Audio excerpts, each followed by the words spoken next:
Kalau saya mengajukan pertanyaan kepada sobat sekalian berada pada posisi yang mana di dalam kisruh terkait dengan putusan Mahkamah Konstitusi soal ambang batas threshold dan juga bicara soal batas usia minimum kepala daerah. Kita akan membangun diskusi dialektika dalam ruang ini, tentu harapannya menjauhkan diri dari pikiran-pikiran yang didorong, didrive oleh emosi, tetapi benar-benar bicara tentang sudut pandang kita masing-masing. Yuk kita bahas soal putusan Mahkamah Konstitusi ini dan potensi-potensi di balik itu semua di bukan partai politik. Baik teman-teman, sebelum kita mau bicarakan tentang persoalan putusan Mahkamah Konstitusi ini, kita agak sedikit menjauh ya, menjauh dari konteks itu. Kita akan lihat dulu. Saya pilihkan salah satu buku. Ini, oke.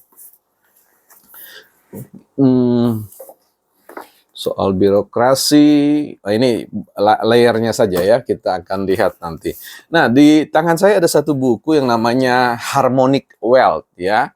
Jadi kekayaan yang harmonis ya, harmonis. Ya, jadi bicara tentang penciptaan kekayaan itu yang ditulis oleh James Arthur Ray, salah satu guru ya, yang saya idolakan dan menjadi paling banyak mewarnai pikiran saya dari sisi bicara tentang kesuksesan, bicara tentang uang dan yang lain-lain.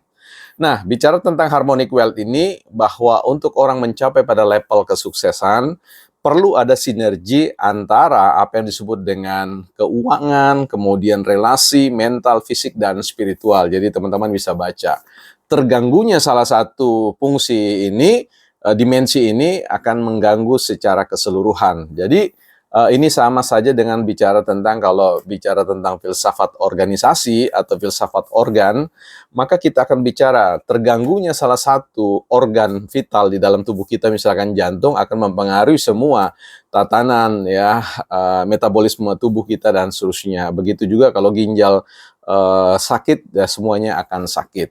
Nah, ini yang akan kita pakai sebagai frame atau kerangka pikir kita untuk memahami dinamika kisruh atau konflik atau apapun yang bisa saja kita mengatakan bahwa seperti makan buah simalakama ya, dimakan bapak mati tidak dimakan ibu mati dan seterusnya ya. Ini sebuah ungkapan bahwa ada dilema ya politik, yang dilema konstitusional, tentu berawal dari bicara tentang kepentingan politik dan kemudian tafsir-tafsir politik yang pada akhirnya membawa pada sebuah apa yang disebut dengan bencana politik, bencana demokrasi, atau kita jinakkan sedikit dengan mengatakan disrupsi ya, disrupsi politik, disrupsi konstitusi ya. Artinya para pemain kartu mengatakan kocok ulang kartu ya.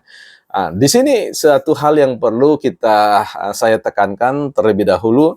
Untuk menghadapi situasi seperti ini, teman-teman, sobat-sobat, santai-santai saja ya, itulah karakter politik ya. Nah, tidak juga menyederhanakan sebuah persoalan. Kalau ditanya apa posisi saya dalam konteks dinamika konflik tafsir ini ya, konflik kewenangan ini, saya harus mengatakan bahwa kalau saja kita mengakomodir putusan Mahkamah Konstitusi, saya sih fine-fine saja, menerima, senang dengan putusan itu. Nah, kalaupun kemudian ada dinamika yang berdenyut di institusi negara atau lembaga negara yang lain seperti DPR yang memang merupakan rumah konstitusi ya, di mana konstitusi itu dilahirkan ya, dibuat kebijakannya, diformulasi sedemikian rupa dalam berbagai macam analisis sudut pandang, maka saya kira konstitusi itu kembali pada rahimnya sendiri ya. Jadi ya saya sih kalaupun itu dianulir oleh Balik, saya juga tidak masalah ya. Jadi silakan saja, yang mana saja, pilih yang mana saja. Nah, bagi kita yang masyarakat ini, untuk sisi edukasi yang perlu kita hadirkan adalah mencoba untuk memahami ya nuansa kebatinan, pikiran yang dibalik semua itu. Dan paling tidak saya ingin mengatakan bahwa ini problem sistemik ya, problem sistemik. Tidak bisa hanya sebatas dilihat dari konteks kerja-kerja, agresivitas lembaga negara seperti lembaga birokrasi, lembaga eksekutif.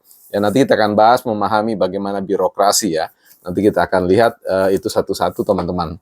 Supaya kita paham secara sistemik itu sebenarnya bagaimana hakikat, fungsi, kewenangan, dan tentu dalam konteks korelasinya hubungannya dengan organ-organ, kalau kita bicara tentang logika triastika, trias politika maksud saya, maka kita akan lihat satu demi satu dan bagaimana dia berkelindan, berkontraksi satu dengan yang lain, dengan porsi, dengan katakanlah perannya masing-masing yang saling memberikan inspirasi, motivasi, bahkan saling mendikte satu dengan yang lain berdasarkan, ya kalau bicara tentang man behind gun, ya jadi orang yang memegang senjata itu, orang yang memegang palu hakim itu, orang yang memegang kewenangan untuk melegislasi dari sebuah konstitusi dan sebagainya, itu akan menentukan. Sehingga kita dibawa pada sebuah apa yang disebut dengan tafsir, ya. Karena sekali lagi secara teoritis, ya, secara filosofis, bahwa putusan-putusan apapun itu selalu berbicara tentang tangkapan, ya, serapan perspektifal.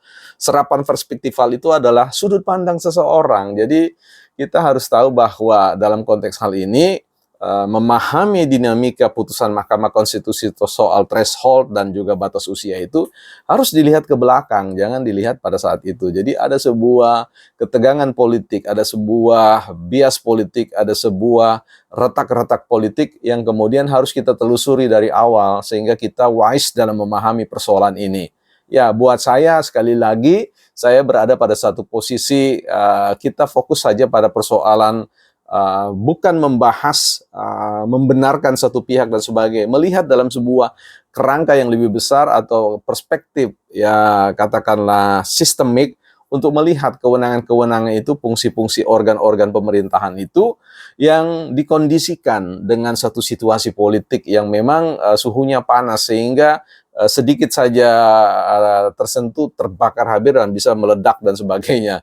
Nah, di sini untuk mententramkan masyarakat, ya tentu rakyat sendiri yang akan punya kewenangan penuh, absolut, ya. Kalau bicara tentang perspektif teori John Locke tentang kekuasaan itu, kedaulatan itu ada pada rakyat. Jadi, apakah kemudian nanti regulasinya bicara tentang A, si B, si C, si D, dan seterusnya, poin A, poin B, pasal A, pasal B, teman-teman, sobat-sobat sendiri yang memiliki kewenangannya. Terus bagaimana kemudian kita harus merespon ini dalam rangka bukan hanya bicara tentang persoalan rekonstruksi konstitusi atau kelembagaan negara kita, tapi bicara tentang dekonstruksi, ya.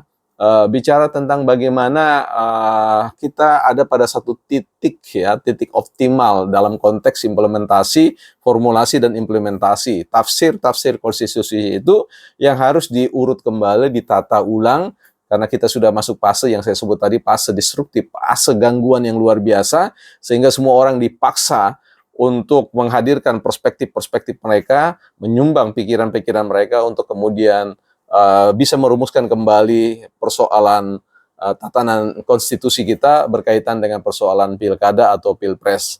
Nah, di sini saya ingin mengatakan bahwa titik yang paling penting, nah titik yang paling krusial di sini adalah bicara tentang variabel yang disebut dengan variabel ketenangan, ya, variabel lain yang kita sebut sebuah variabel di mana sebuah konstitusi itu sebaiknya dirumuskan bukan dalam situasi panas begini, ya.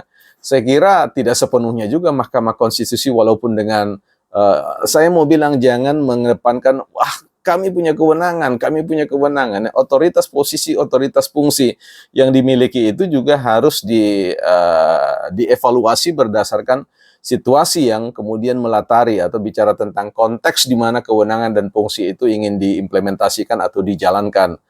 Adalah elok menurut saya ketika kita mau bicara tentang formulasi konstitusi itu tidak dilakukan pada saat di mana, ya, pesta rakyat, pesta demokrasi seperti Pilpres dan Pileg itu dan juga Pilkada itu dilakukan, diselenggarakan. Jadi saya kira pasca, ya, idealnya normatifnya bahwa undang-undang itu baru bisa, ya, sebaiknya, ya, ke depan itu setelah Pilkada, Pilpres berlangsung, kemudian disitulah kemudian ada masa yang sangat tenang, calm, dan tidak akan menjebak seseorang dengan sebuah kepentingan yang harus kemudian disetel semikian rupa untuk menjegal orang dan kemudian untuk mematahkan brigade, ya, pertahanan dan sebagainya. Sehingga menimbulkan sebuah dimensi yang seperti hari ini kita saksikan. Ya, karena itu teman-teman sekali lagi saya mengundang sobat-sobat bukan partai politik untuk melihat fenomena dinamika yang akan semakin bervariasi ke depan ini ya sebagai sebuah katakanlah hasil ya result dari apa yang dinamika politik, perilaku politik yang selama ini berlangsung sehingga kita ada pada tahapan-tahapan ini. Ya sekali lagi dalam konteks ini kita harus melihat bahwa kewibawaan lembaga negara itu bukan hanya dilihat pada satu lembaga negara saja ya. Wibawa konstitusi, wibawa hukum di Indonesia itu harus dilihat dalam semua organ-organ kelembagaan negara ya. Jangan hanya dilihat di MK seolah-olah MK super body dan seterusnya. Walaupun dia punya kewenangan yang disebut sebagai final and binding ya, final dan mengikat, tetapi itu juga akan dilihat bahwa MK tidak berdiri sendiri, ibarat dia adalah paru-paru, dia tidak bisa kemudian eksis sendiri dan kemudian mengabaikan kesehatan yang lainnya, organ-organ yang lain atau fungsi support system dari organ-organ yang lain. Karena itu mari kita lihat ya, MK tidak keliru dalam hal ini, Badan Legislatif pun tidak keliru dalam hal ini, Mahkamah Agung juga tidak keliru dalam hal ini. Nah, terus kalau semua tidak keliru, yang mana? Ya, inilah yang kemudian menjadi sebuah tantangan bagi kita celah untuk kita masuk bersama. Sebenarnya saya ingin mengatakan bahwa ya ada variabel-variabel pengganggu yang sebenarnya harus kita minimalisir ya, bukan dihilangkan. Karena politik itu tidak pernah bicara tentang ideal normatif yang sebagaimana kita tesiskan dalam sebuah teori-teori tertentu. Dia dinamis, bahkan bisa berubah dalam satu tikungan terakhir. Dan teori ini tidak pernah sampai hari ini hilang ya dalam konteks referensi-referensi buku-buku teori-teori politik, bahwa politik itu selalu mengabdi pada kepentingan penguasa. Ya, penguasanya di situ siapa? Penguasanya di situ bukan bicara tentang persoalan birokrasi. Penguasa di situ adalah pemilik ya suara, pemilik kedaulatan yang adalah rakyat. Nah, rakyat itulah yang kemudian akan menentukan ya, sekalipun kita tahu bahwa pemerintah itu juga adalah bagian dari rakyat ya. Jadi ada konteks rakyat yang terkelompok-kelompok yang terdimensi dengan tugas dan fungsinya masing-masing, termasuk rakyat yang ada di birokrasi, rakyat yang ada di legislatif, ada rakyat yang ada di yudikatif, dan rakyat yang ada di luar kelembagaan itu. Jadi semua kita punya peran. Makanya itulah yang disebut dengan bahwa kita adalah bagian dari stakeholder hukum atau orang-orang yang memiliki pihak-pihak memiliki kepentingan untuk bersama-sama duduk bersama untuk merumuskan bagaimana tatanan hukum di Indonesia itu dalam sebuah perubahan lanskap perubahan yang sudah di depan pintu ini. Saya kira ini akan membuat Indonesia jauh lebih dinamis dan tentu kita akan ikuti dengan penuh santai dan kita ikut nimbrung untuk cakap-cakap soal ini, bukan partai politik.